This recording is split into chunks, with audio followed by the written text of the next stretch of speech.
Samantala, sa kabila ng disqualification ruling, mananatili sa kanyang pwesto si Albay Governor Noel Rosal hanggat hindi pa naisa sa pinal na ang desisyon ng Comelec and Bank.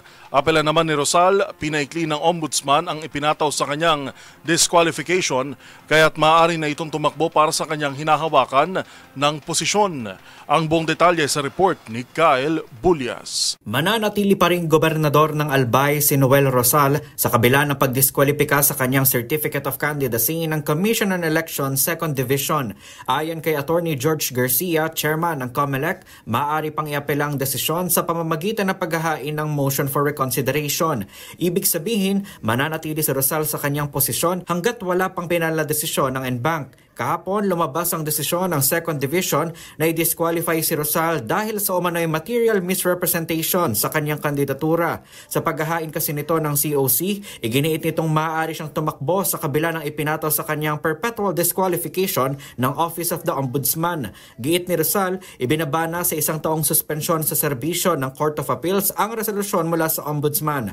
Sabi naman ni Garcia, ipauubayan na lamang nila sa Korte Suprema ang magiging desisyon. Maaari maging basihan din ni Comelec doon sa kanyang magiging desisyon sa motion for reconsideration. Although syempre, hindi naman po kami nakadepende doon. Kaya lang, hindi po ba tama rin naman, magandang hintayin din yung disposisyon ng kataas-taasang hukuman sa bagay na yan. Samantala, sa panayam pa rin ng DZRH News, sinabi ni Rosal na umaasa siyang titignan pa rin ng Comelec ng maayos ang kanyang apela. Kwento nito, minsan nang mabilis ang dinesisyonan ng Comelec ang kanyang disqualification. Tinutukoy ni Rosal ang petition for disqualification na inihain ni Josefina Joquino kung saan nagsumiti si Rosal ng motion sa NBank noong January 6 pero na-desisyon na agad kinabukasan. Po sa kanya, bigyan naman nila ng katahimikan ng Albay. Yun lang po. No? Nananahimik na kami, ginagawa na namin. Sana naman, wag na mo po nun nilang idamay sa kaguluhan ng Albay. Yan ang pakiusap ng mga Albayan.